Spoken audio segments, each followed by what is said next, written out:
We are back. It's the Joe Holka Show presented by Line Movement. A lot of really excited people in the chat today. I can appreciate it. It's an exciting slate. I can't remember a slate that's changed so many times throughout the week as this week 7 one has. So appreciate everyone being here. Almost 200 people in the chat already. Are you kidding me?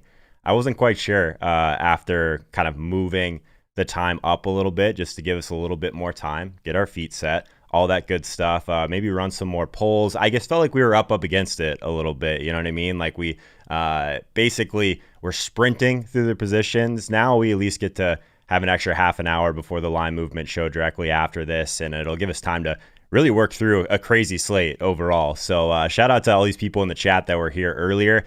But always, the first thing I do is I'm going to scroll all the way to the top, and I got to shout out my Noti gang, right? Anyone that's hit that notification bell, you guys have been in here talking for a while, it feels like. I know we've had a ton of conversation already in the Discord this week, which has been a ton of fun. We'll get to that shortly, guys. But I think that overall, this is the type of week that I really like because it's one that if you're really paying attention, there's a lot that we can benefit from, I think, on DraftKings and season long from a betting perspective, all that good stuff. I think that these are the type of weeks, I think, that people can make a lot of mistakes overall, but it also allows us to figure out exactly where the leverage is because it's pretty clear when we get guys like this at running back, they're going to be extremely chalky. When we get some really cheap wide receiver options, and then we have some clear games to target. These are the best tournament weeks, guys. And someone said it very well in the comments on one of the videos. I can't remember which one it was. Might have been the Stacks video, saying that this is a week where it feels almost like week 1, week 2, because those were the weeks where we all talk each other into these plays, into these games.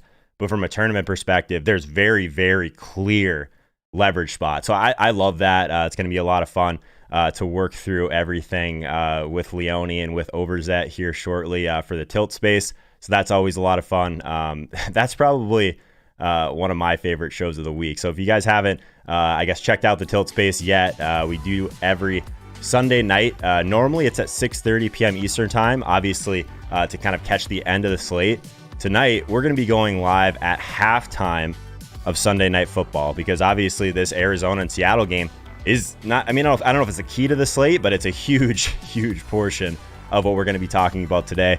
Obviously the entire slate as a whole. So we want to be there with you guys. We'll be ready to roll, go through our lineups at halftime this week of Sunday Night Football. So join us on the Tilt Space over on the Line Movement YouTube channel if you haven't already. That show, it's been so much fun. For those of you guys that don't know, we started with a 15K bankroll, myself, Peter Overzet, and Michael Leone, and we've built it all the way up to about a 67K bankroll after a couple big hits earlier in the season. We played the Thunderdome, which is the 5,300 on DraftKings. We ran right into the game where Dak snaps his ankle, which is just unfortunate. This week we're not in the Thunderdome, but we do have some awesome tournaments that we'll be going after. Obviously, we're still doing our bets against the spread for the Vegas Super Contest Gold, winner take all 5K entries. So a lot of fun, I guess, higher stake stuff, conversation, higher level DFS conversation with Leone and with Overzet. So if you haven't checked that one out, definitely do that. If you're here for the first time, would love it if you would consider subscribing to the channel, obviously. But one thing that's really important, guys, that I always kind of try and nail home in the very beginning is if you drop a like on this video, it's just going to help more people, tons of people in general. That's a great thing about YouTube. People are trying to find good fantasy football content, just find good DraftKings content. If you drop a like on this video, more people are probably going to get suggested the video. They're like, hey, Joe Holka's live. Who's Joe Holka? Come in here, get active with our community. And that's a big part of it, right? So how's everyone feeling so far with week 1? I guess the week 1 conversation, is it like this week 7? I think that's actually a really good comparison. I might use that multiple times today or steal that one. But gonna shout out a couple people before we get rolling here. Mikey Boy, obviously he's the first name I saw. He's a part of the Noti gang for sure. We got Chris Hinshaw in the chat, Mikey Boy in the chat, Richard Schuper. What's up, guys? It's Justin Gase, of course, Wayne Casey in here. PJ Frappier. I'm seeing a lot of familiar faces in here, guys. These I say it all week, but this is the big show because this is like we finally get to work through this entire week of research, this entire, I guess, morning, probably weekend of building teams. It's we get this Aaron Jones bomb that drops on us, just changes everything, right? Justin Gase, in terms of Aaron Jones, Justin Gase says, Roto World just said Aaron Jones traveled with the team and will attempt to play. Wow. So it's just changing again. We'll talk about Aaron Jones for sure. Does Aaron Jones become like a reasonable tournament play if no one will go near? I don't know. I love that game. I heard a couple people mention the Patreon. I'm going to wait until we get some more people hanging out in here, and we'll talk about that, of course. In terms of some other people here, Vincent's in the chat, of course. What's up, Vincent? Late night in the chat. Who else we got in here? I missed a couple of the stuff earlier. Of course, DP's in here. He says, morning, everyone. Let's get this money. Let's do it, man. Let's do it. Chris Lands, how's it going, man? Armando's in here. Away jersey, John. Man, I wish I could get to everyone. These Sunday streams are crazy. Carlos Soto's in here. Darren Clark, Bernie Carls. 25. Aaron's in here. Josh Matvey. This is great stuff, guys. This is great stuff. So I'll say this. I always want to mention it. It's actually getting, I guess, closer and closer to being mostly a YouTube audience now. Like it's taken, this is week 7.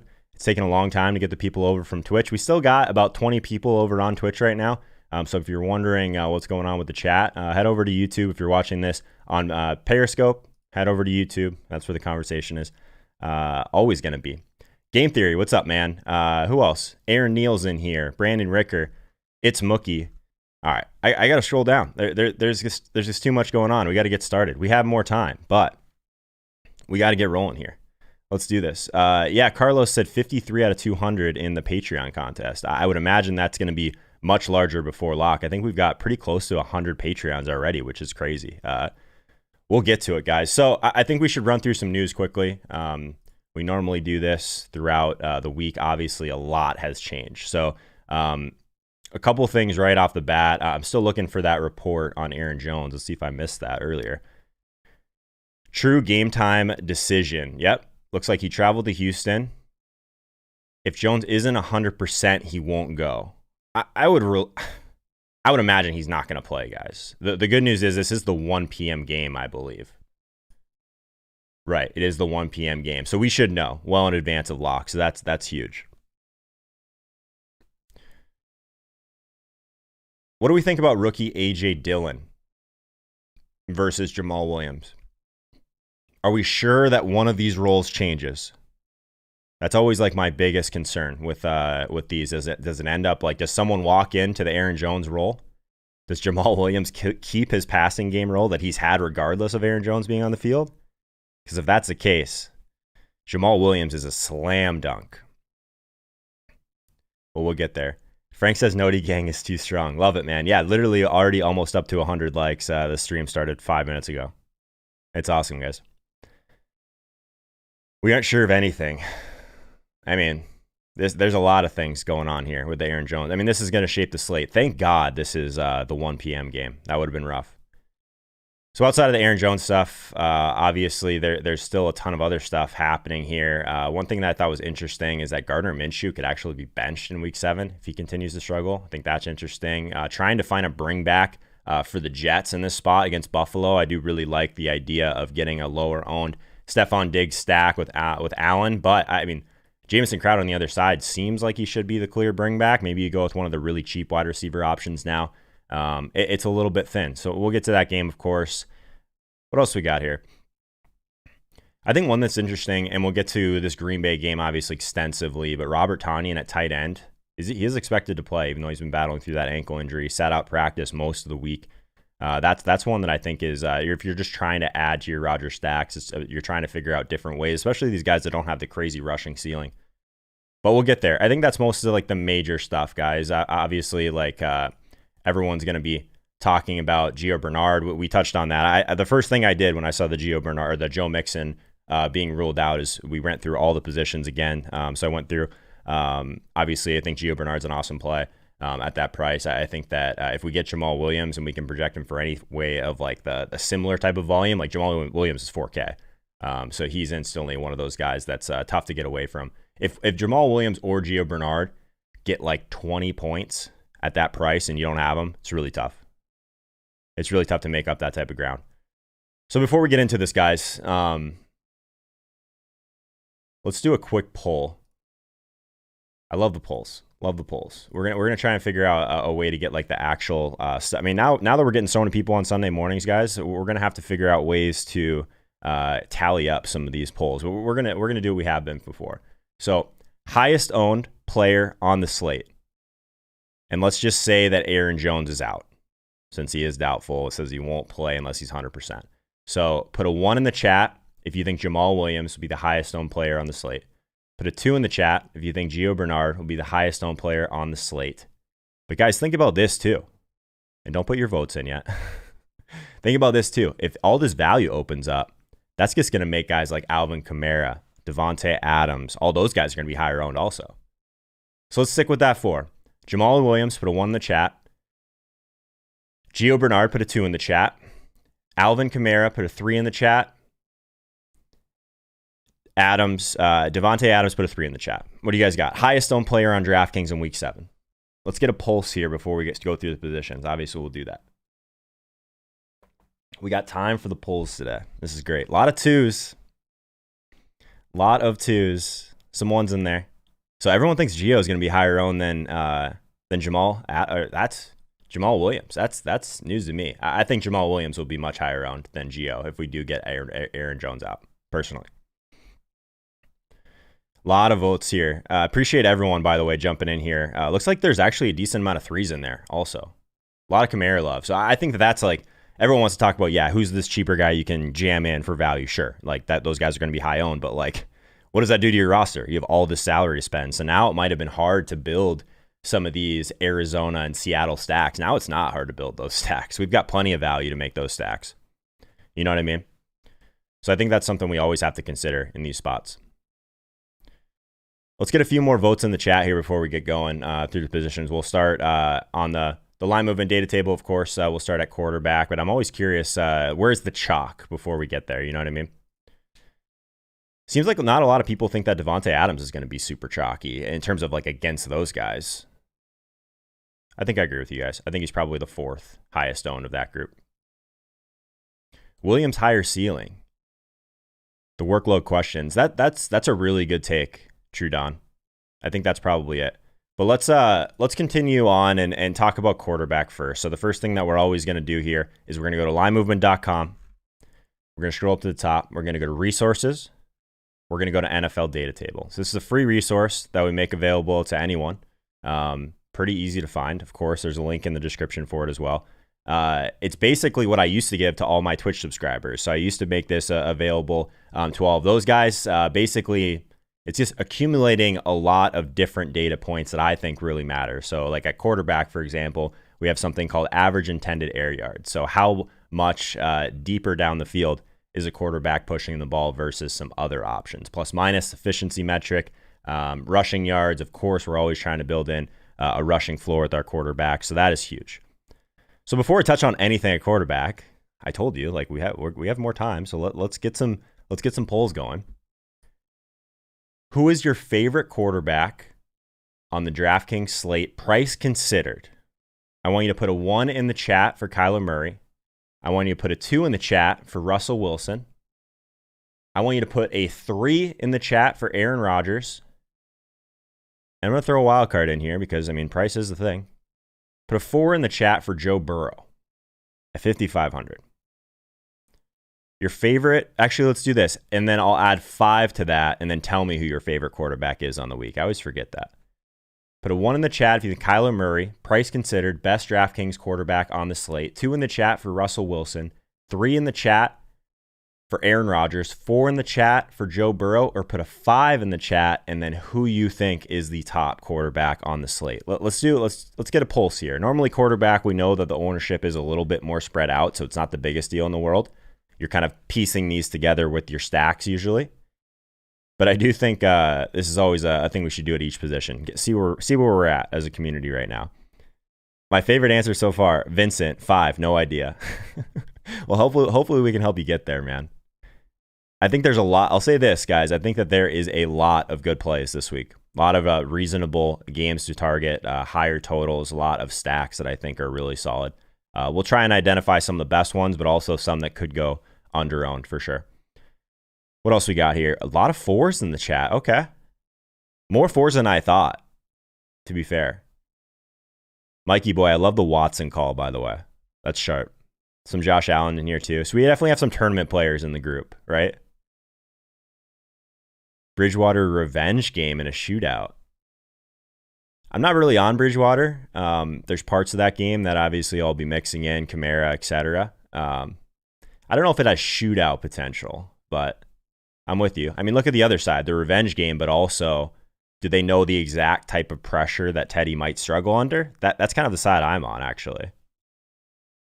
Like, at top 10, at least, defensive line for New Orleans. That'd be my concern. Teddy's been pretty good under pressure this year, though. 75% completion rate, roughly. I remember tweeting that out earlier this week. All right, let's get some more votes in the chat, and then we'll get to it. So, Kyler Murray put a 1 in the chat. Russell Wilson put a 2 in the chat. Aaron Rodgers put a 3 in the chat. Joe Burrow put a 4 in the chat. And if you think it's someone else, toss a 5 in the chat. And who is it?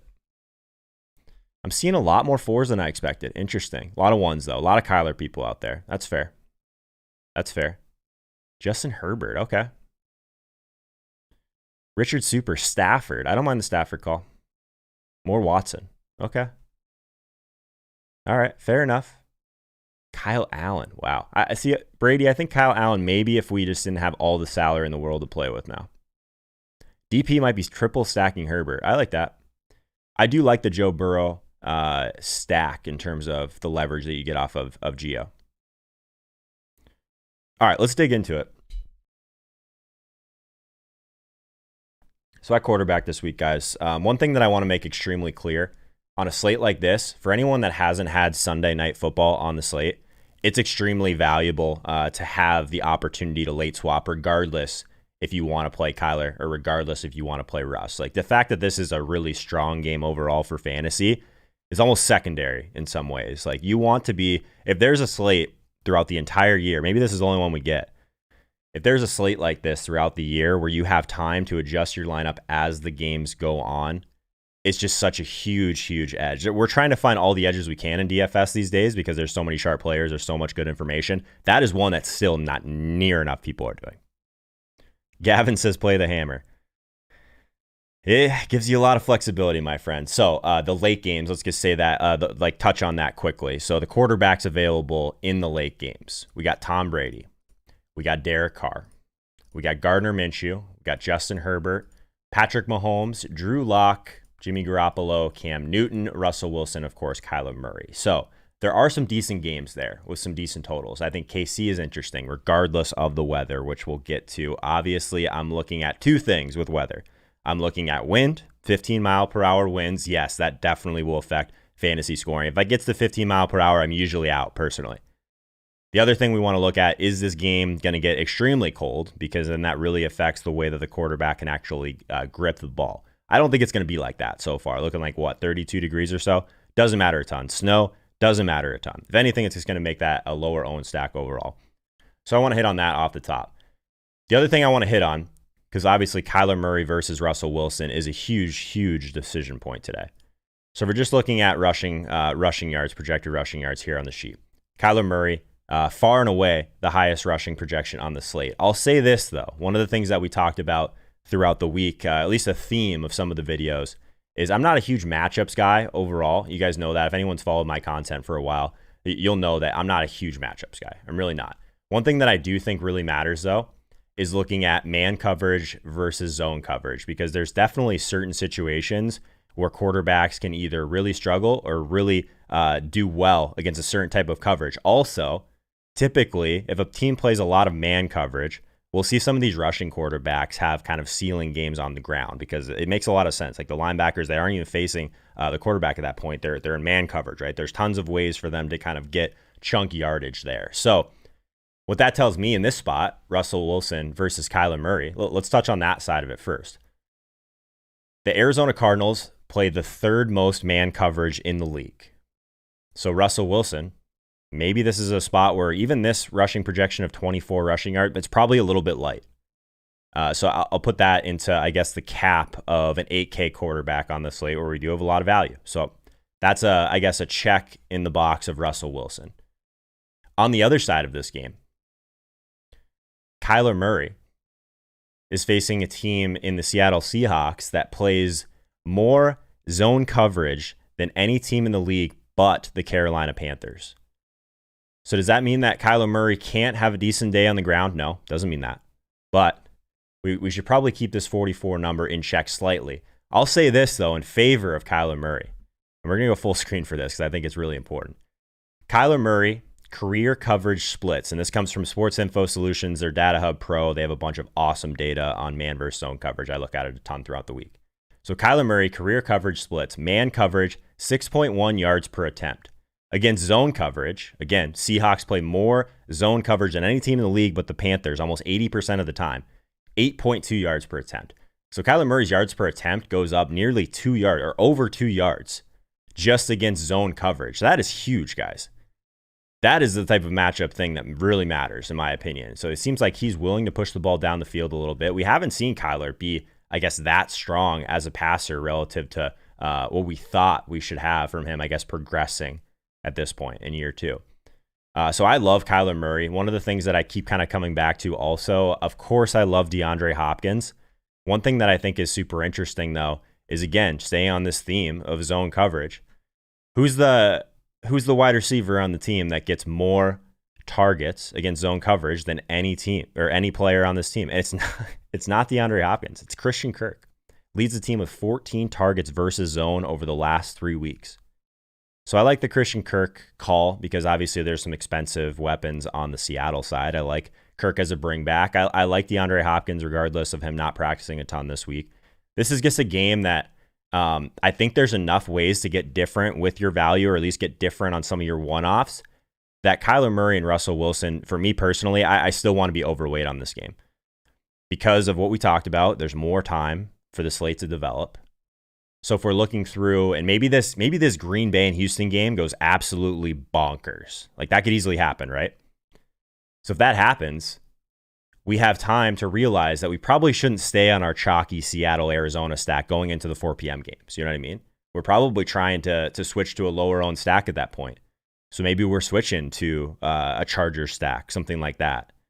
And we just hope that that one shoots out. Maybe it outscores Seattle and Arizona. But that's what we need to be looking for. On the flip side of that, maybe you don't have a ton of Green Bay and Houston. Obviously going to be a really popular game. And that game ends up like 21-17.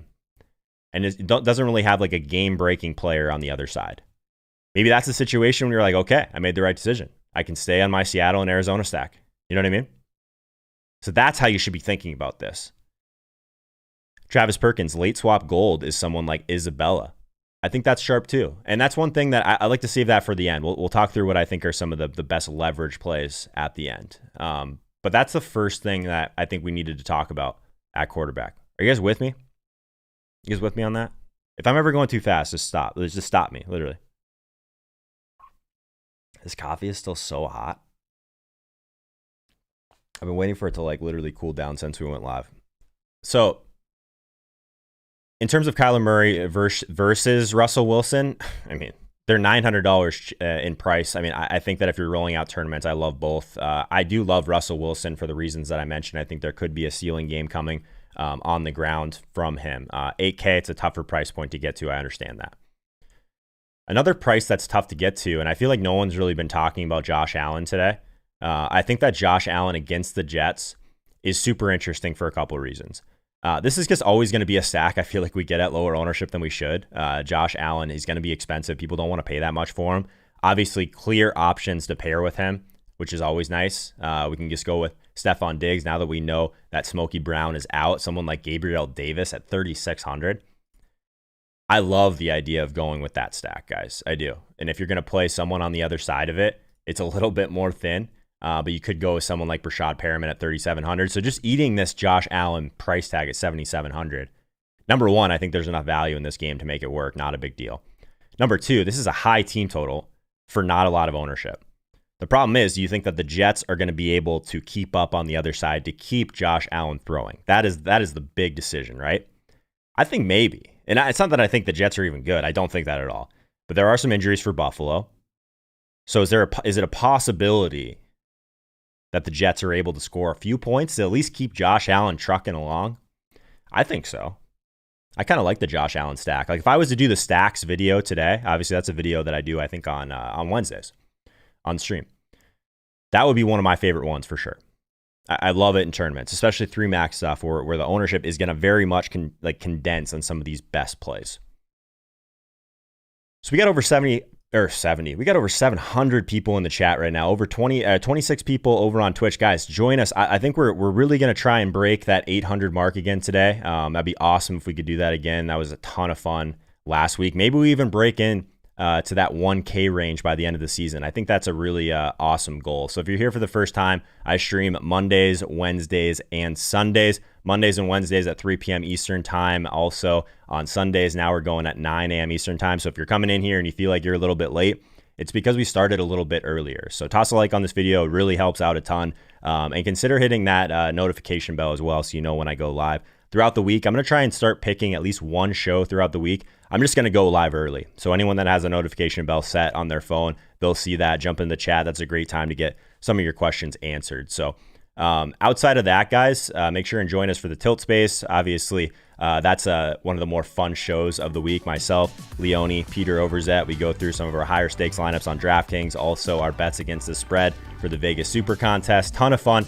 This week, just want to make sure everyone knows, normally it's at 6:30 p.m. Eastern time. This week with this Arizona game and Seattle game that we were just talking about being on Sunday Night Football, we're going to go live at Sunday Night Football halftime.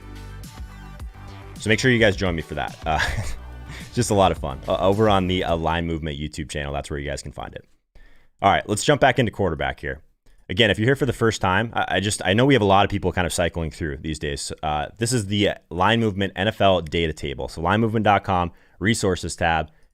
Whoops. NFL data table. So this is where you'll find each position. Obviously, we got salaries in here. We got ownership projections in here. Also, a bunch of Vegas data from blitzbet.eu, of course, our public company, i3 Interactive. That is our betting platform, and that's where all the Vegas stuff comes through. Also, at each position, really working on trying to condense my research into a few key things that really matter. So let's talk a little bit more about quarterbacks. Since we have time, I don't think we have to rush through this today. From a value perspective, what do you guys think about Joe Burrow at 5,500? Do we think he's going to be super popular, even with Gio Bernard in this game? Gio Bernard, clearly the highest owned play in this game. That's not close. I think that Joe Burrow at 5,500 is super interesting. Is this passing game, is that the true pivot on this slate? A Joe Burrow, T. Higgins, maybe Tyler Boyd? Plenty of bringbacks on the other side. Maybe you bring it back with Kareem Hunt. Maybe you bring it back with a cheap tight end like Njoku. I really like the Cincinnati stack as well. We talked a little bit about the Buffalo stack. It's another one that it's very cheap, but also you should be asking yourself a few things with the way that ownership is on this slate, where we know we're going to have some of these running backs. Let's just say, obviously, we don't know what's happening with Aaron Jones yet, but just say that he's out. Jamal Williams 4K, Gio Bernard 4,500. So how do we benefit if one of those fails or one of those ends up 10 to 15 points, like a rough, I guess, failure in that way? One of the ways I think you leverage it is by running out some Joe Burrow stacks without Gio. So maybe you play him, like I said, with T. Higgins or Boyd, bring it back with Hunt.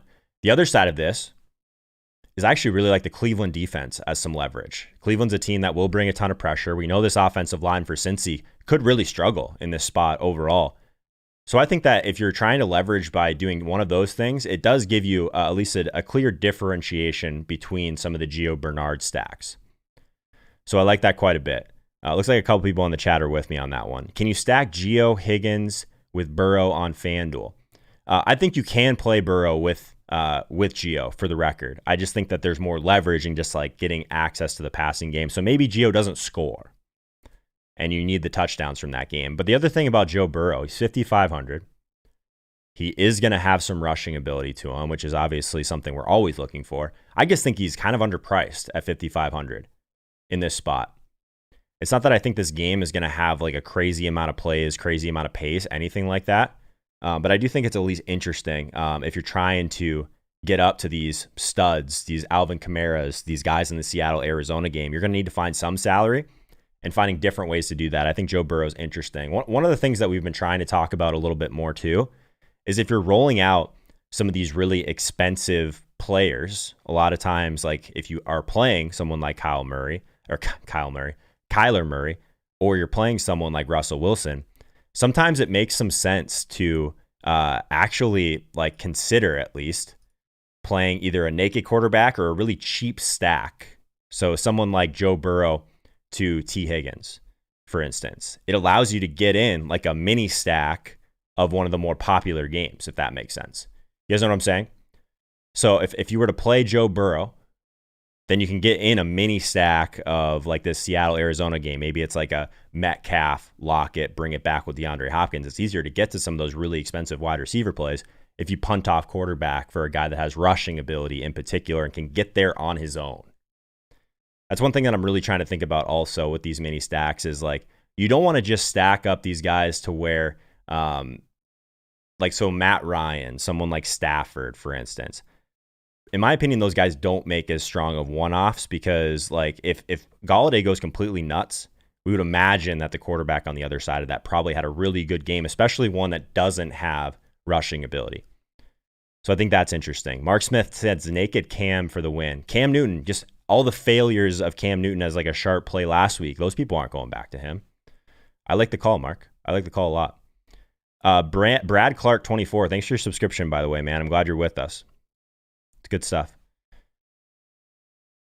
What about Patrick Mahomes in this spot? We've talked about a lot of these more expensive options today. I don't think Patrick Mahomes is really getting a ton of love overall. Decent team total against Denver. We talked about the weather concerns. Again, not concerned unless we hit 15-mile-per-hour winds or the game gets extremely cold, like I guess colder than like 20 degrees, 15 degrees. Like, so it's harder for him to grip the ball.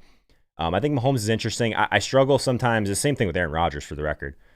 These guys that are like 7K and above that don't give us like a crazy rushing floor. That's harder for me to get there, but like Mahomes, I think that you can make an argument ownership. Also, the key weapons are slightly underpriced. So Kelsey, Tyreek Hill, the Mahomes, Kelsey, Tyreek Hill stack. I mean, if you were to tell me that I could get it at the price that I can get it today at the beginning of the season, I would have been super interested. So in terms of the ownership also, like Patrick Mahomes can get to 5 touchdowns in any game. Doesn't matter. So I think that's interesting. Some key bringbacks on the other side. I love Noah Fant. You guys know this. Anyone that's been watching my content for a while, I love Noah Fant. In tournaments, especially if people are not willing to go there because of the injury. Guy's a baller. Guy literally can break big plays, goes deep down the field for a tight end. Love Noah Fant. Love Tim Patrick. Matt Harmon came on the show earlier this week and talked about Tim Patrick being one of those guys that maybe we don't realize it yet, but he has like that, basically the full Cortland Sutton role overall. So it's interesting. Someone in the chat said that the game time predicted temperature is 16 degrees. That's roughly borderline for me. I mean, I guess that like makes me like the Patrick Mahomes stack a little bit less, but I think it's still one that is at least reasonable. But thanks for throwing that in the chat, Mr. Serious. It's definitely borderline. Looks like the total has dropped. So, I mean, Vegas is going to react to that type of stuff too, in terms of like severe cold, wind, because those are the things that really matter. So let's move on to what I think might be the one game on the slate that could truly have the ceiling potential that Arizona and Seattle has. And it's this Green Bay and Houston game. So let's do another poll in the chat before we kind of move through this game. Who would you rather have ownership taken into consideration? An Aaron Rodgers Green Bay stack or a Deshaun Watson Houston stack? Put a 1 in the chat for Green Bay stack. Put a 2 in the chat for Deshaun Watson stack.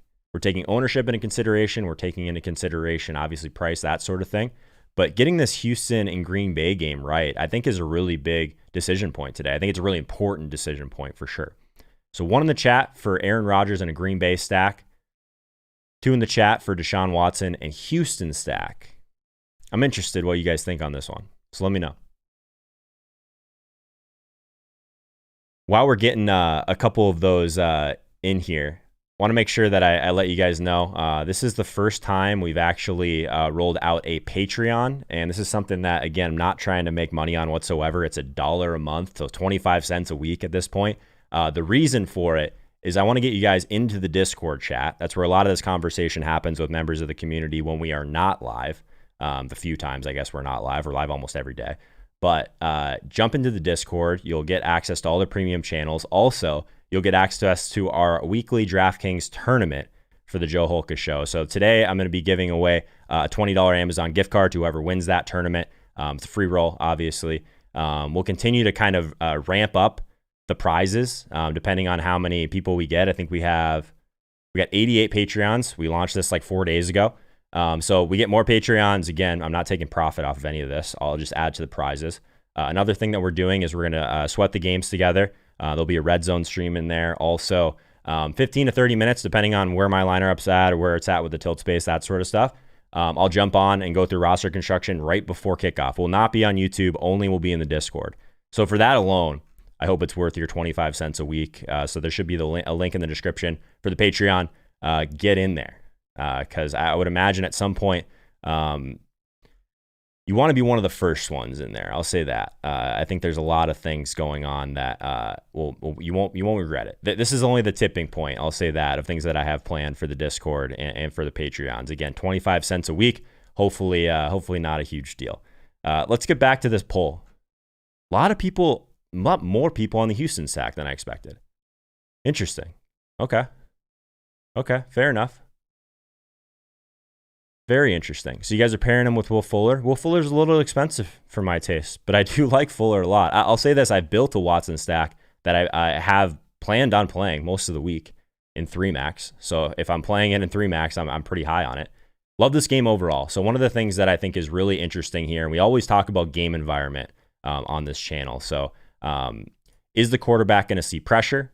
Number 1. Is there pace to the game? Number 2.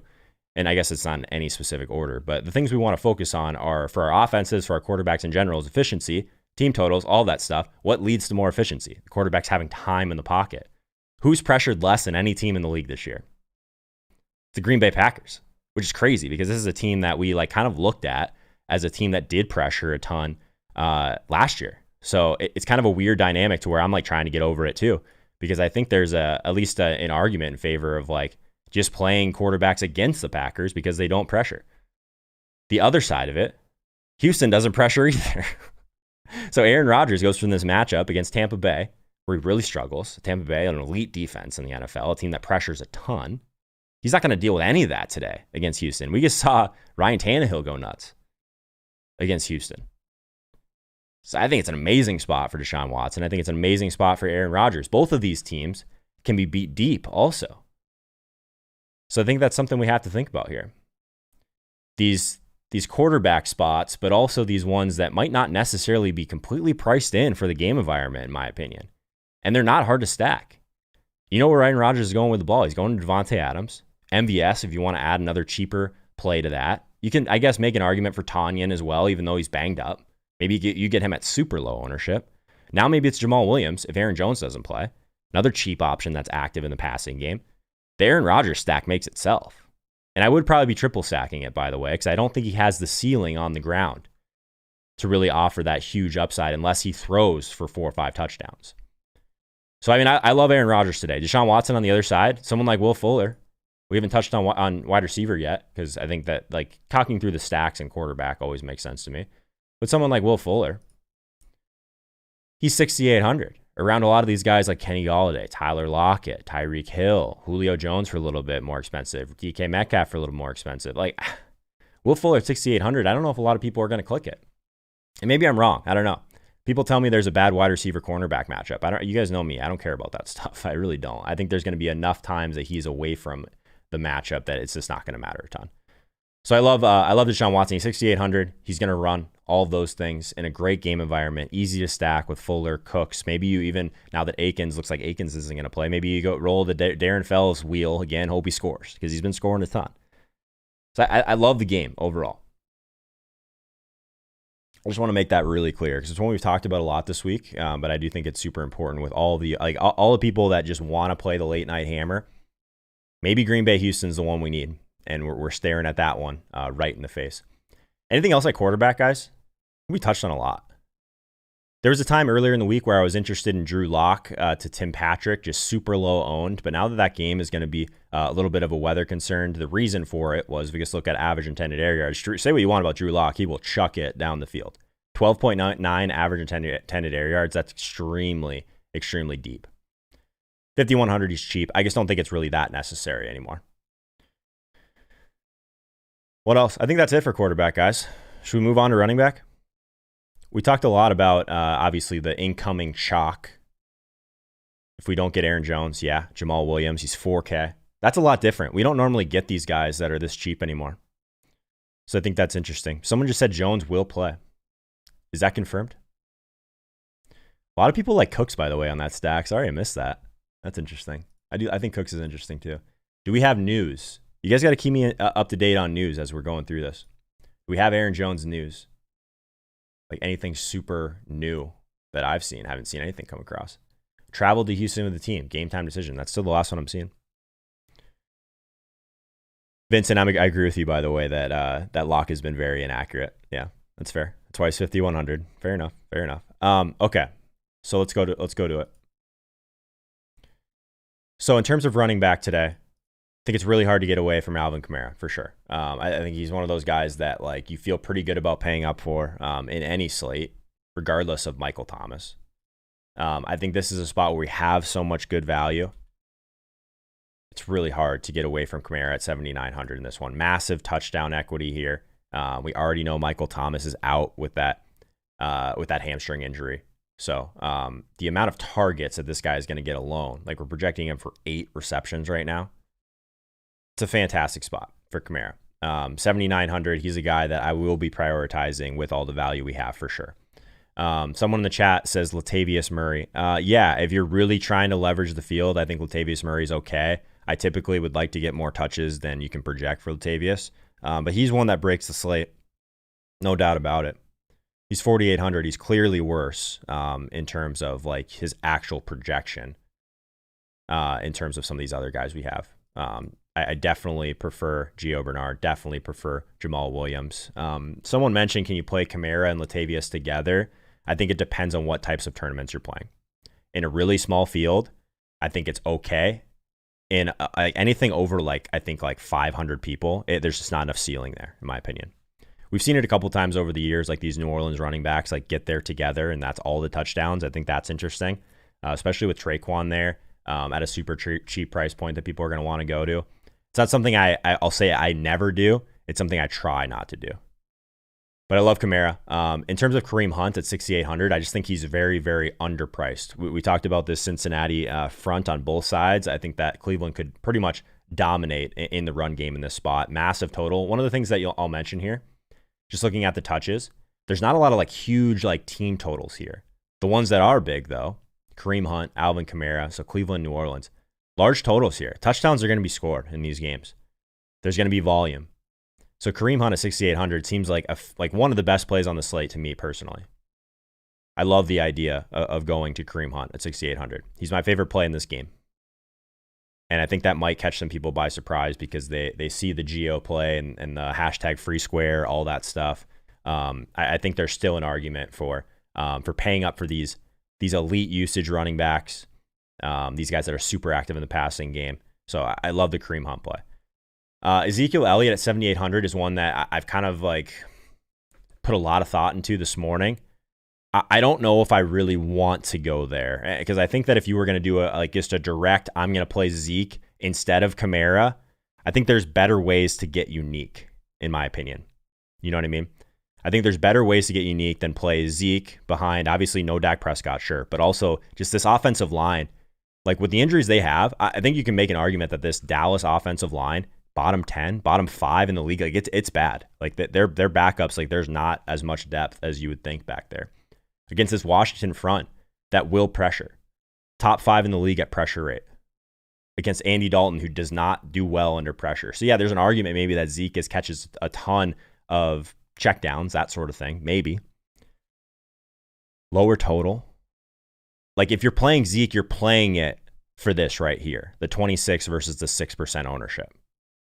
And I'll say this, if you are going to leverage at running back, I would strongly prefer doing it with a guy like this that's going to see volume. My preference personally is Derrick Henry in this range, and people that are hearing me say this, they probably are cringing in some ways because I guess over the last couple of years, I've been underweight relative to where I should have been on Derrick Henry. But I've heard a couple smart people make some good points on this overall.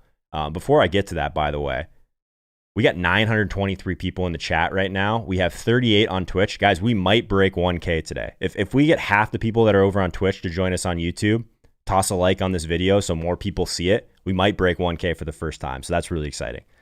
Derrick Henry. And we're going to go full screen for this.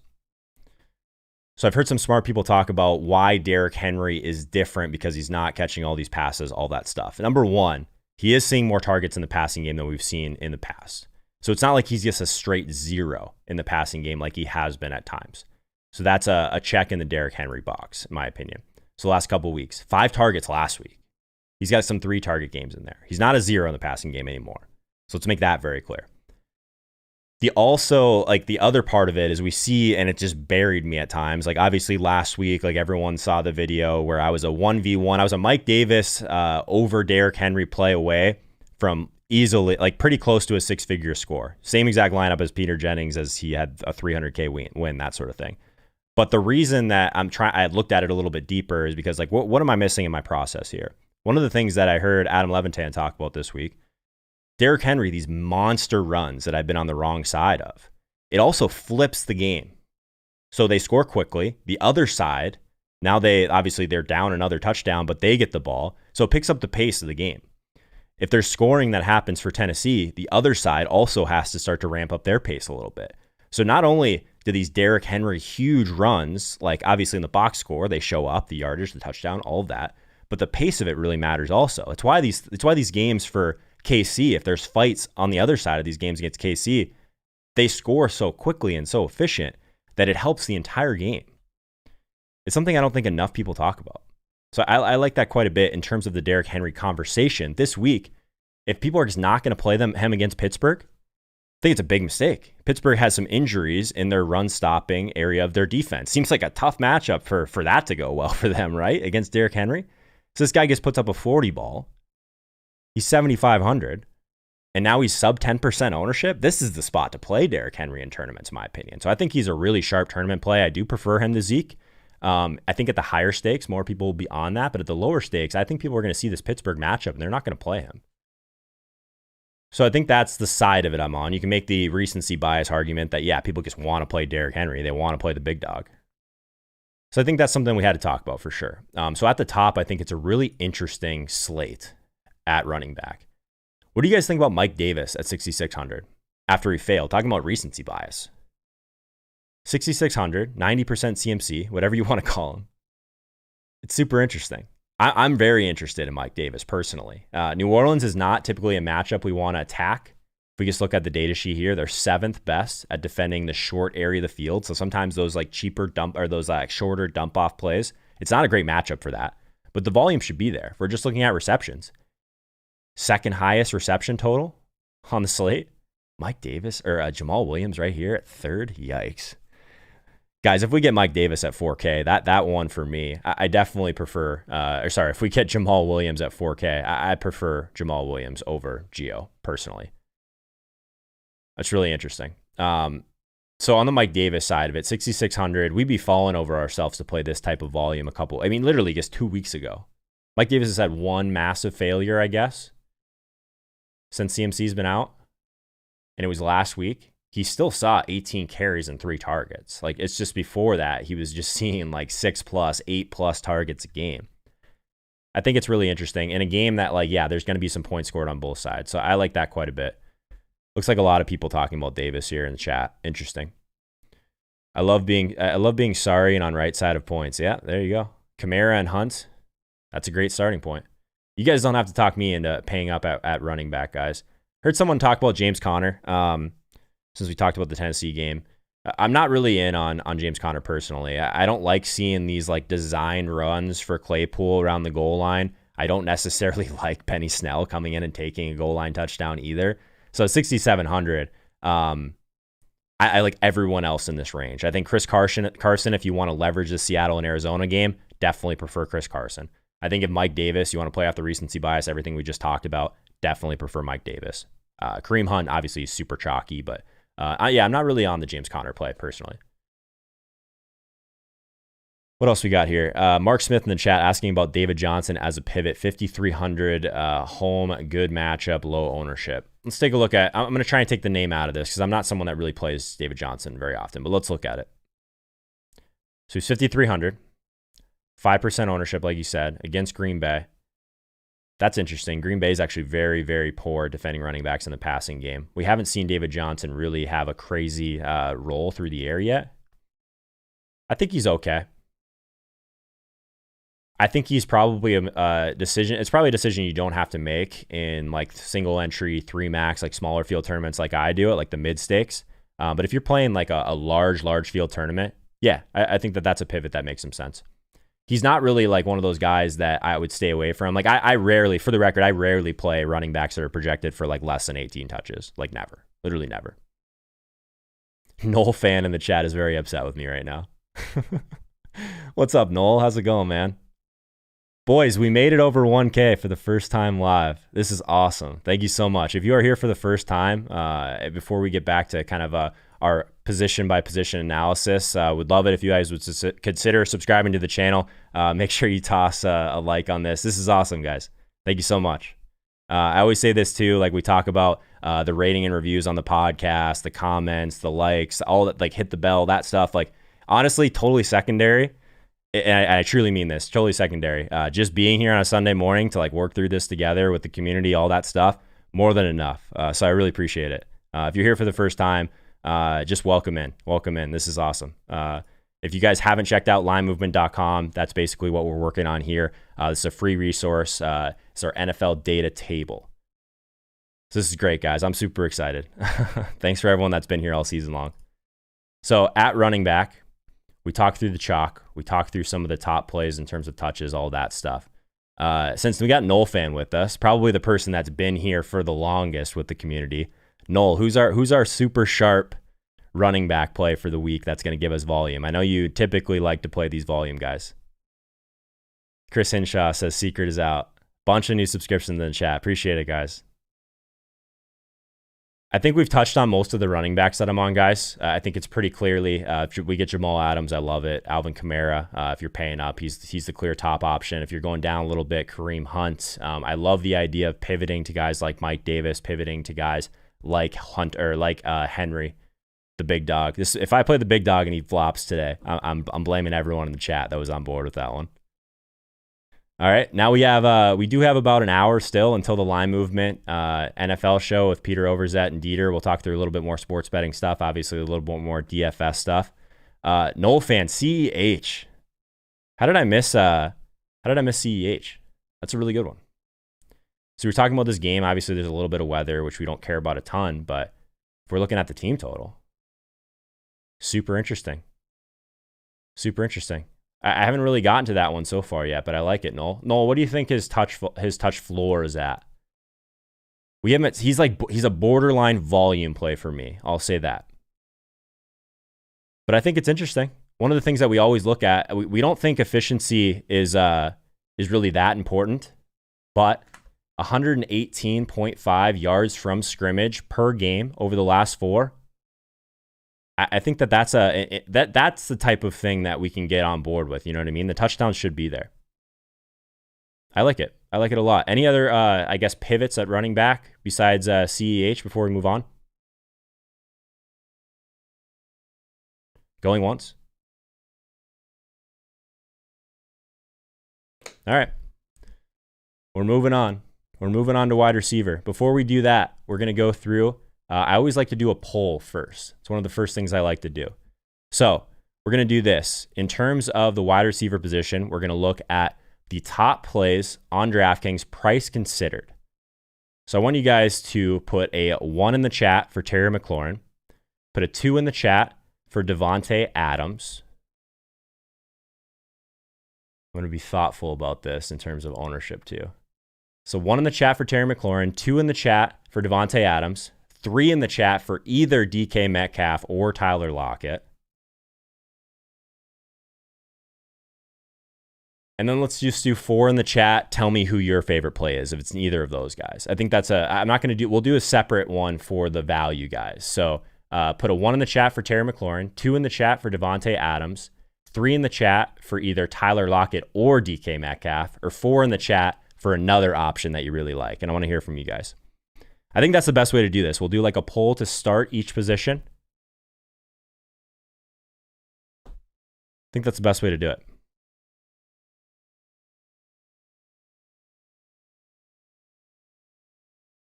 one person I will stop this stream to answer is our CEO, Chris Neville. And I guess I just had to answer something for him.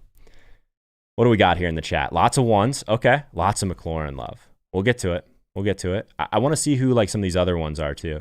For the record, we are seeing a lot of Seattle people in here also. So that's interesting. Galladay. Okay. Keenan Allen. Diggs. I like the Diggs call flash. Mikey Boy's also on Diggs. We got some community people. Are you guys talking about that one in the Discord today? Interesting. All right. Let's move back over to the data sheet. So let's talk about Terry McLaurin for a second. So we talked about how like I'm trying to bring together what I think are the most important things at each position, what's data points we should be looking at, weighted opportunity rating, mixture of target market share of air yards. So this is the one thing that, yes, wide receivers, it's harder to project than something like running back. But this is an unbelievable stat, guys. So looking at that, who's like the one guy that looks severely underpriced? It's Terry McLaurin at 5,800. Like you can say a lot about his quarterback play. I like the parallel that Mike Tagliere made earlier this week on my show. He said Allen Robinson doesn't have good quarterback play, but the volume's there. He's an elite talent. I think you can say a lot of those same things about Terry McLaurin. He's 5,800. I love it. I love the Terry McLaurin play this week. I think that if he ends up still that 15% range, like, yeah, you can make an argument for pivoting to lower ownership at the same range. So like at that kind of price point, what do we got here? Terry McLaurin is at 5,800. For like super low ownership, maybe it's someone like DJ Chark. I like the upside there. We're talking about guys that can get there on their own, right? So I think that Chark would be the guy that I would really prefer to pivot to. Maybe someone like Keenan Allen, if you think he's healthy, but he's just not going to be super low owned. So in that range, guys, if you're in the McLaurin range, I think he's pretty clearly the top option, regardless of the quarterback play in front of him. So I like that quite a bit. So other guys that are like leading the way in weighted opportunity rating at wide receiver, DeAndre Hopkins, of course, he's expensive. He's 8,200. Didn't practice a ton this week, but you get access to this crazy high ceiling game in terms of pace, plays, points, all that stuff. So Hopkins, Metcalf, Stephon Diggs. So like if we're just looking at who might be the lowest owned of this like top end group, I think it's guys like Will Fuller. I think it's guys like Stephon Diggs. I love both of those guys in tournaments. So it's not that you have to just like sort by weighted opportunity and only play these guys, but it's a good start. It's a good start. And you guys will very, very rarely, I guess, hear me say like, hey, this is the metric that you need to look at. But yeah, this is the metric you need to look at. So linemovement.com, if you've never been here before, resources tab, NFL data table, we bring it all together. So one of the things that I think is super interesting in this spot also, you say what you want about the Jets, like they don't defend anything well, but they're also 28th in the league at defending the deep ball. What does Stephon Diggs do well? He goes deep. Josh Allen gets it out there for him. So I love that call. DK Metcalf, similar, 29th in the league in terms of the Cardinals at defending the deep ball. So I love that. Keenan Allen's kind of playing underneath a little bit. Jacksonville's another team that really struggles in that regard. So I think that's interesting. One of the things, too, that might, I guess, throw a huge wrench in all this, if you're in on Tyreek Hill, Denver is number 1 at defending the deep ball this year. Maybe it doesn't matter for Tyreek Hill, but I thought I'd mention that at least. So at the top, Devontae Adams, definitely the clear option if you're just rolling out a single stack with Rodgers. You guys don't need me to tell you that, but just the high team total, but also just the crazy volume that you are getting from him. One of the things that I'm almost always really focused on also is yards per route run over the last 4 games. We'll see a lot of these if you can take out some of the smaller samples, obviously. It will, like, and that's right here, by the way, routes run over the last 4, the average. So we can take out Cam Sims. He's running like less than 4 routes. Chase Claypool, yards per route run, leading the way over the last 4 games. So that's pretty crazy. DeAndre Hopkins, Robbie Anderson, Julio Jones, DK Metcalf, Kenny Galladay. So if you're just looking for the elite talents and the elite wide receivers on the board, yards per route run is a great way to get there. But now that Chase Claypool has kind of made their way into the conversation, what do you guys think happens here in Pittsburgh? I personally think that now that Deontay Johnson is back, we might see a little bit more of a rotation than we've seen before. So that would be my concern. But a lot of people are talking about that. So maybe that's a decision you would make to try and get on a lower owned stack. Maybe Pittsburgh, maybe Tennessee is a team that like we talked about how Derrick Henry in a decent spot because they do have some run blocking injuries. Maybe you play like a full Pittsburgh stack with Big Ben, bring it back with Derrick Henry, hope this is the game that ends up shooting out that no one's on. So at that point, you can play Claypool, you can play Juju, and maybe it doesn't matter if Big Ben goes crazy. So I think that one's at least interesting in tournaments. I'll say that. But Chase Claypool at 5,700 with Deontay back, I think Juju's role is the safest for the record in the slot. I think Juju's role is still very safe. But Claypool versus Deontay, is it possible that volume ends up gets split in half? Got to think it's at least possible. But from an ownership perspective, enough people are just saying exactly what I just said to where I have some interest in tournaments. I'll say that. So should we talk about some of the cheaper wide receivers now, guys? We got some people talking about AJ Green in the chat. Deontay. What's up, Doozy? How's it going, man? Doozy, we hit over 1,000 concurrents for the first time today. And we still have 44 people on Twitch. The people over on Twitch, jump over to YouTube so we can stay over 1K. That would be awesome. So the cheaper wide receiver group today. Where are we at? We got Gabriel Davis, he's 3,600. We got Brashad Perriman, he's 3,700. We got Traquan Smith, who's 4K. We got MVS at 4,100. So let's do another poll. We're here. We have the capability to do it. So let's do this, guys. Put a 1 in the chat. So again, we're taking best DraftKings play, price considered, of these cheap options. So we'll say under 4,500 to keep it easy. Because there's a couple of these names here I want to touch on. Put a 1 in the chat for Traquan Smith. Put a 2 in the chat. I want to make sure these are the exact ones that are going to be higher owned also. Put a 2 in the chat for Gabriel Davis. Put a 3 in the chat for Marquez Valdes-Scantling. And then we'll go 4 in the chat for another guy, because I know AJ Green's probably the guy that you guys want to talk about. But let's just do those 3. Put a 4 in the chat, and then if it's someone else. So number 1 in the chat, put Traquan Smith. Number 2 in the chat, Gabriel Davis. Number 3 in the chat, Marquez Valdes-Scantling, or put a 4 in the chat and then give me the name. Wide receivers on DraftKings under 4,500. We got some Deontay love. Cook greater than Traquan. Interesting. Brandon Cooks. What is Cook's price? He's 5,200, guys. We're talking 4,500 and below. We got some Perriman love in here. All right, fair enough. Fair enough.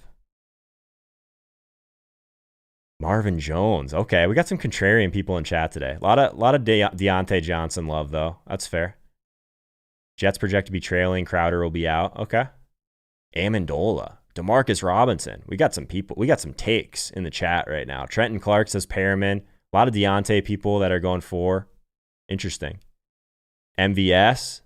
All right. Fair enough. Fair enough. Chris Neville. 5K. What's up, Chris? Chris, you didn't even answer my question, bro. Top wide receiver play under 4,500 is what we're talking about. So put a 1 in the chat for Traquan Smith, 2 in the chat for Gabriel Davis, 3 in the chat for Marquez Valdes-Scantling, 4 in the chat for someone else. Not a lot of people talking about AJ Green right now in the chat. You guys are out on him, eh? Traquan is the wide receiver 1. Yeah, I think Traquan's the guy. I'm with Chris on that. Chris, thanks for joining a stream on Sunday morning, man. You're always too busy for this.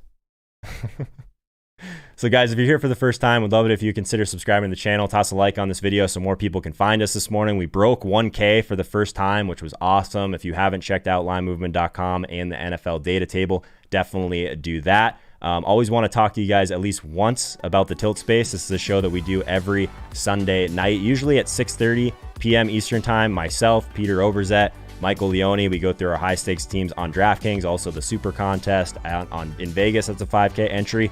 This week, since we have this game on the main slate, this Sunday night football game that's just going to shape everything that happens on DraftKings this week, we're going to go live at halftime of Sunday night football. So make sure you guys join us for that. That's over on the Line Movement YouTube channel. A lot of fun. We were able to kind of roll up this bankroll from 15K between the 3 of us all the way up to 67K. We bricked the Thunderdome the next week with a Dak Prescott stack when he snapped his ankle. But it's been going really well. So hopefully you guys will join that show. Obviously, directly after this is the Line Movement NFL show. Myself, Dieter, and Peter Overzet. Going to walk through a little bit more of a sports betting angle. Of course, if you've been checking out the NFL data table, you know that all of these odds here come from blitzbet.eu, our public company, i3 Interactive. That is our betting platform. So if you're interested, maybe you're in Canada, make sure you guys check out blitzbet.eu. That's where we're bringing in all of these odds for each and every week for you guys. So let's tie a bow on wide receiver. I do think that if you are looking into some of the cheaper guys, Traquan Smith makes a ton of sense in this game. Definitely in on that. I think the Deontay Johnson one, I'm a little bit nervous that this ends up being a little bit more of a kind of a timeshare with him coming in back. I mean, we just haven't seen Deontay Johnson with the emergence of Claypool just yet. So that would be my biggest concern on it overall. Some other kind of cheaper types of guys. I mean, obviously with Michael Thomas and Emmanuel Sanders both out, like it's pretty tough to get away from Traquan even at 4K. But I mean, the floor of his targets is super interesting. I'll say that. It does feel like a week where now that we have like some of this value, even we didn't even talk about it at running back, but Justin Jackson at 4,900. Obviously, we have Gio at 45, Jamal at 4K. It's pretty easy to get up to that next tier of wide receiver, to get up to that Terry McLaurin 5,800 range. So I don't know if it's super necessary to get like super thin at wide receiver, but those are the guys. The guys we talked about are the ones that I'm interested in. I think Gabriel Davis with Smokey Brown out is super interesting, especially if you're rolling out some lower owned Buffalo stacks. We talked about that earlier. Perriman is probably only in play for me in Buffalo stacks. Like he's 3,700. They're going to be behind. The team total is not really there. So I don't know if like there's a ton of ceiling there, but he did see 8 targets in his return last week. So I think he's at least interesting. I think he's a lot more interesting than Jeff Smith. Jeff Smith is the guy that's getting all the air yards, but now that Perriman's back, I think I prefer Perriman there. What do you guys think about MVS though? So MVS is the guy that I think is like in that cheaper range that I definitely want to be overweight on. So he's 4,100. This Green Bay and Houston game is probably my favorite game of the week outside of Arizona and Seattle. So I think MVS is the one of this group. Like I would be trying to actively, if we think that MVS is going to be half the ownership of Traquan Smith, I think that MVS is really sharp personally. What else we got in the chat? Chris Neville, Gabriel Davis, 40 to 60 yard touchdown. He's calling his shot. Love it, man. I like the play. What else did I miss here? Isabella. Chris isn't going to like the Isabella call. I think that Isabella was a lot more relevant, I think, before all of the value opened up. If you're trying to find a cheaper option in that Arizona and Seattle game, for me at least, it's not going to be Kenyon Drake. So if I did really want to get cute, I guess you can get cute with a guy like David Moore, get cute with a guy like Isabella. I guess people forget, like everyone wants to talk about, myself included, talk about Christian Kirk at 4,900. Like obviously the types of targets he's seeing in zone coverage is something that's extremely valuable. But we could be talking about Andy Isabella if he would not have been leaving all of those air yards on the field the last 3 weeks. My problem is the snaps. 19 of 62 snaps last week, 23 of 75 the week before, 24 of 57 the week before that. We're chasing volume, guys. Isabella feels a little bit thin to me. If you wanted to add it into your Arizona-Seattle stack, I think it's okay. I think I prefer all of these other guys we talked about. Mike Williams, Deontay Johnson, or T. Higgins. Pick 2. Mike Williams is the guy that Matt Harmon brought up as a sleeper earlier this week. Another guy that's just probably one of the elite guys that contested catches in the league. But I don't know. I have a hard time clicking him for some reason. I love the T. Higgins call.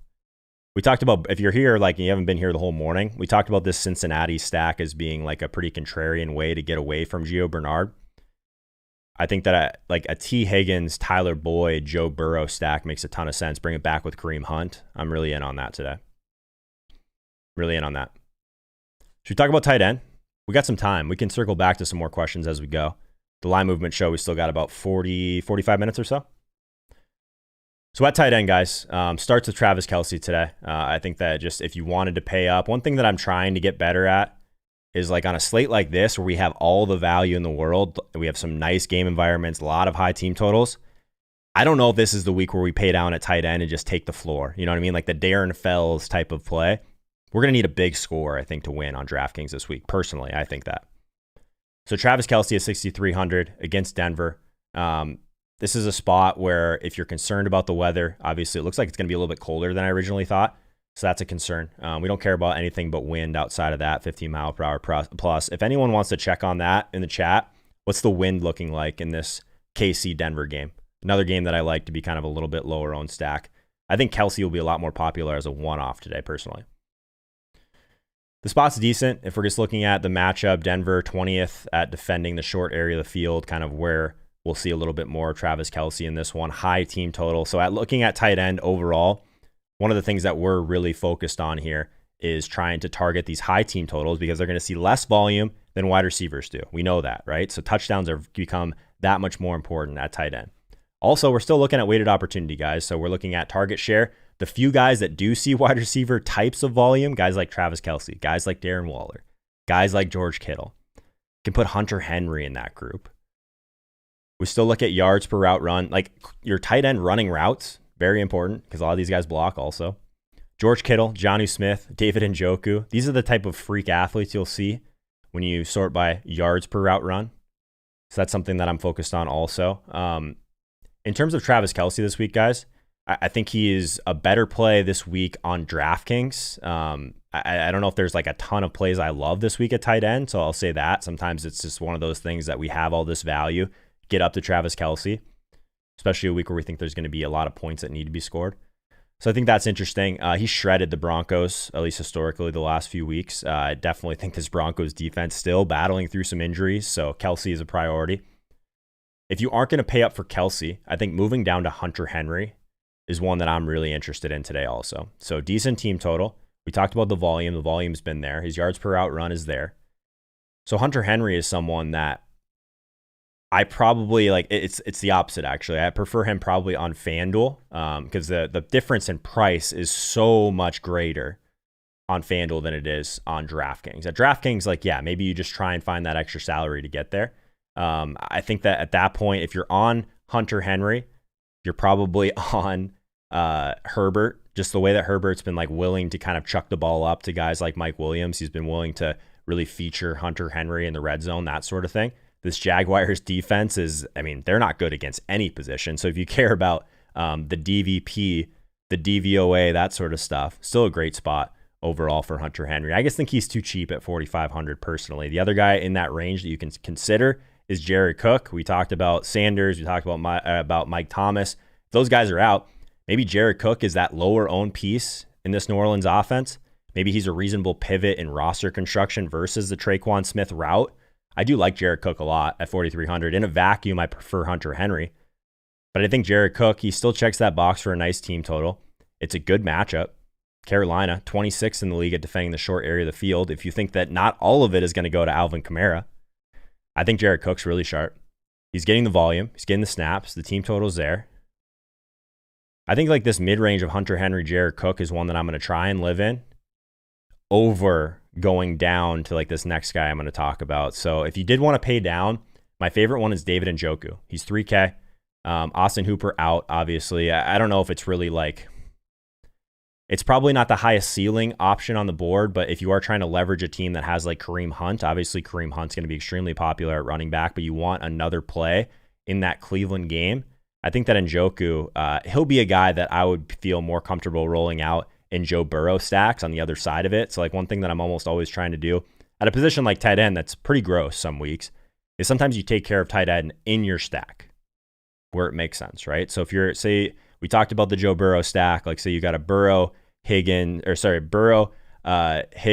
and Boyd stack. Maybe you bring it back with David Njoku instead of Kareem Hunt so that you leverage the Kareem Hunt people. Does that make sense? And you take care of tight end. Obviously, we know he's one of those guys that still has a lot of talent. If the volume's there for Njoku, I think he's the guy that stands out to me as like the cheapest option I would go to.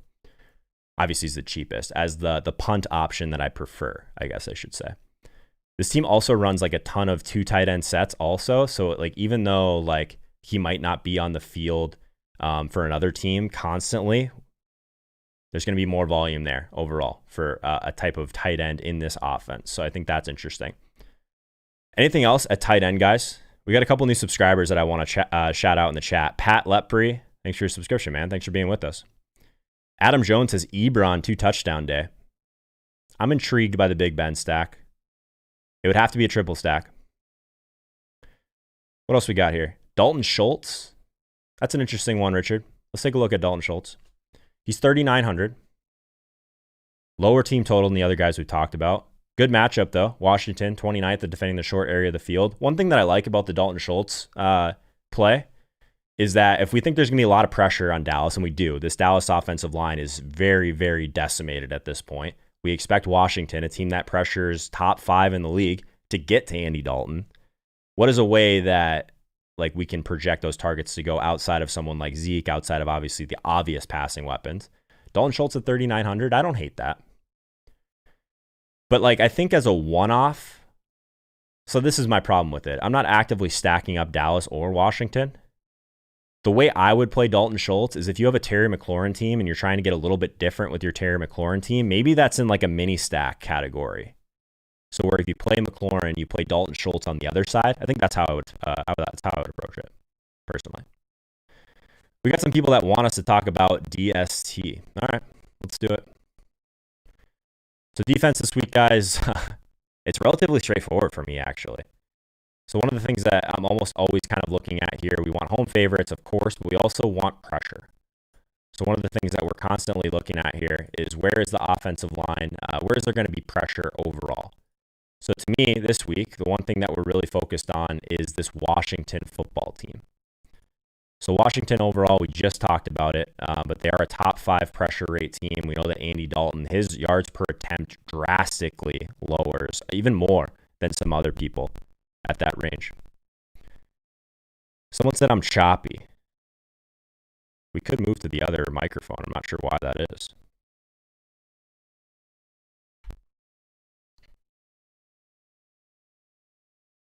We could move to the backup. I'd rather not do that, but this is what happens with technology at times. All right, how's that, guys? That's the backup microphone. Can you guys hear me now at least? Let's do a sound check in the chat. Check 1 2. Check 1 2. Is it still choppy or is it just not as good? Audio went bad, choppy for me. Still messed up, a little robotic. Okay, interesting. Let's see how we try and fix this here.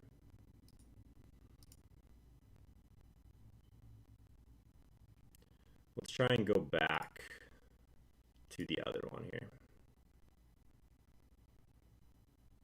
Still a little choppy. Okay, fair enough. Someone says good. Really low. Okay. Both choppy isn't as good. All right, fair enough. Give me a second, guys. Let's go. How's that now? Is that a little bit better? We'll turn it down a little bit too. How's that, guys? How's the choppiness? Low and choppy sound cute though. Reboot? Yeah, I wish I could do that in the middle of it. It is not the connection, I'll tell you that. First mic, better sound.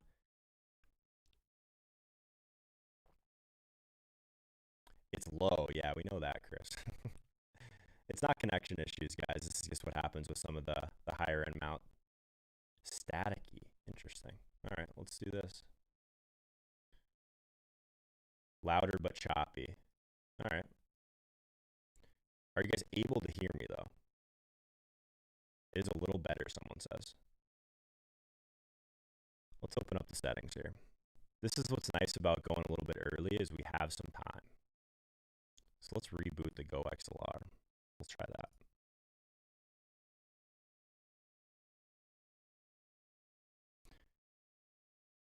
How's that, guys? I just unplugged everything and started over. Staticky. Clipping still. Is that better? It's not terrible, just a little stacky. Volume better, still choppy. Holka Show, greater than optimal. Thanks, man. There's always going to be stuff that happens here. It's definitely not connection, man. It's just sometimes these mics, there's a little bit of like a gain issue. That should be a little bit better, though. Sounds like you have a sore throat. That could also be it. I've done a lot of talking over the last couple of days. But let's get back into it, guys. If you guys can hear me a little bit better, I just kind of rebooted everything. So in terms of defense, I do think that Washington at 2,500 would be kind of the clear option that I'm targeting. I think that the Browns are also very interesting. So we talked about the Browns, but I think this is something that we talked about earlier that we should still take like very, very clear attention to, is that Like, if we're going to see a lot of chalk on the Cincy side in terms of Gio Bernard, it's okay, at least no donut in the face. Nice. Yeah, turning it off and back on again is not going to help, man. We're going to have to roll through it. Good thing we only have about, like, 15 minutes left anyway. So the Browns in general, like, we know that they're going to be a team that brings a ton of pressure, but this Bengals offensive line, bottom 3 in the league overall. So, like, we're really going to target them for leverage off of the Gio Bernard people, maybe even the Joe Burrow people if that gets popular at quarterback because he's so cheap.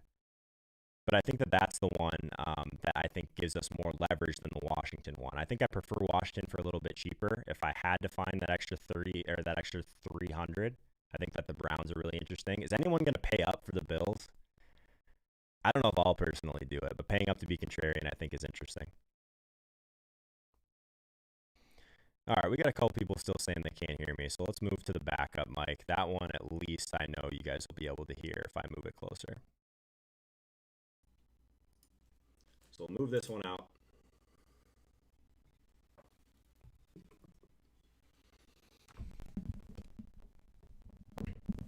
And we'll move this one closer.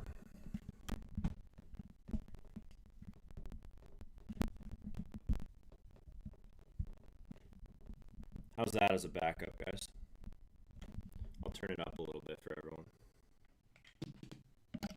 This is the first time I've had to use the backup mic all year.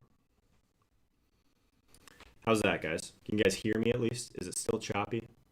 Let me know. I will wait to hear from you guys. Bucks are worth paying up for? Maybe. Same thing. It's still choppy, actually. Definitely better. Still bad. Yeah, it's worse because it's a worse mic. But as long as you guys can hear me, that's the important thing. All right, cool. So let's use our last like 5-10 minutes here and just get through a few of your guys' questions.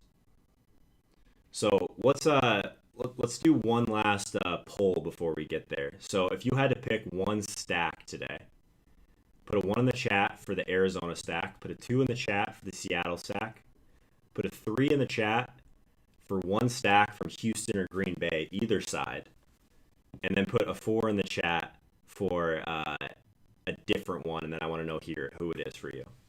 All right, let's do that. Let's do a poll as I try and get this other mic closer to my face here.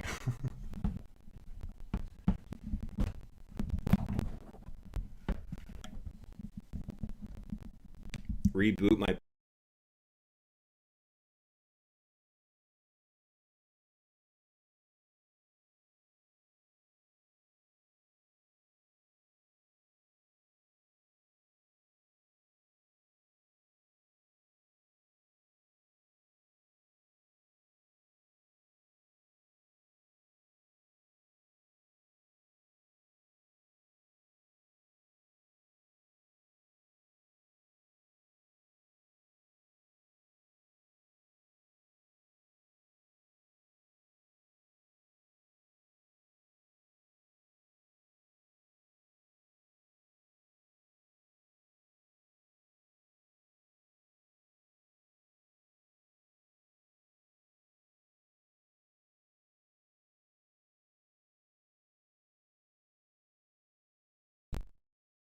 We're moving back. Yeah, I think I was trying to get the other one to work. I think I might have accidentally unplugged it. Now I'm sure you guys can hear me, but it might be a little bit chopped. The good news is what we can do if this happens is we can move over to the Line Movement show, and then we can do a little bit longer in the Discord today. Someone says better. Yeah, it's because I switched back to the other mic.